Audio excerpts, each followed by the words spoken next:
परमात्मने नमः। श्रीमद्भगवद्गीता अथ द्वादशोऽध्यायः। अर्जुन उवाच एवं सततयुक्ताये भक्तास्त्वं पर्युपासते ये चाप्यक्षरमव्यक्तं तेषां के योगवित्तमाः। श्रीभगवानुवाच मय्यावेश्यो मनो ये मां नित्ययुक्ता उपासते श्रद्धया परयोपेतास्ते मे युक्ततमा मताः। ये त्वक्षरमनिर्देश्यम् अव्यक्तं पर्युपासते सर्वत्र गमचिन्तं च कूटस्थमचलं ध्रुवं सन्नियम्येन्द्रियग्रामं सर्वत्र समबुद्धयः ते प्राप्नुवन्ति मामेव सर्वभूतहिते रताः। क्लेशोऽधिकतरस्तेषाम् अव्यक्तासक्तचेतसाम् अव्यक्ता हि गतिर्दुःखं देहवद्भिरवाप्यते। ये तु सर्वाणि कर्माणि मयि सन्न्यस्य मत्पराः अनन्येनैव योगेन मां ध्यायन्त उपासते तेषामहं समुद्धर्ता मृत्युसंसारसागरात् भवामि न चिरात् पार्थ मय्यावेशितचेतसाम्।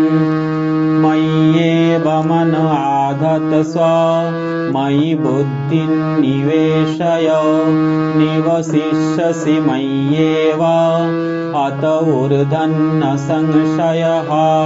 अथ चित्तं समाधातुं न शक्नोषि मयि स्थिरम् अभ्यासयोगेन ततो मामिच्छाप्तुं धनञ्जय।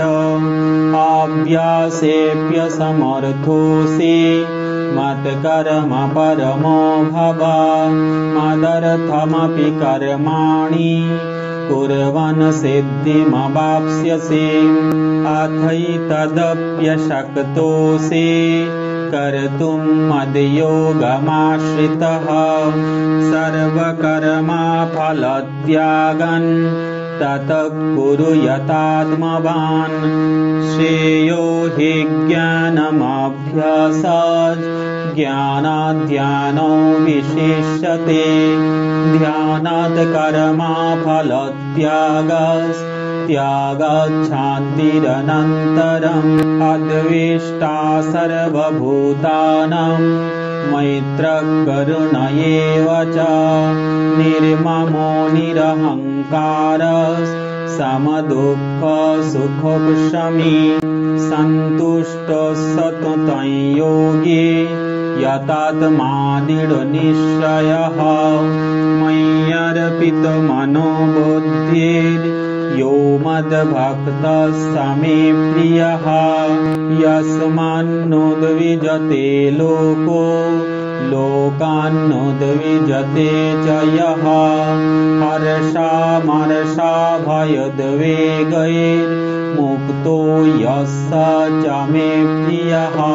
अनपेक्षशुचिर्दक्षः उदासीनो गतव्यतः सर्वारम्भपरित्यागी यो मद्भक्तः स मे प्रियः।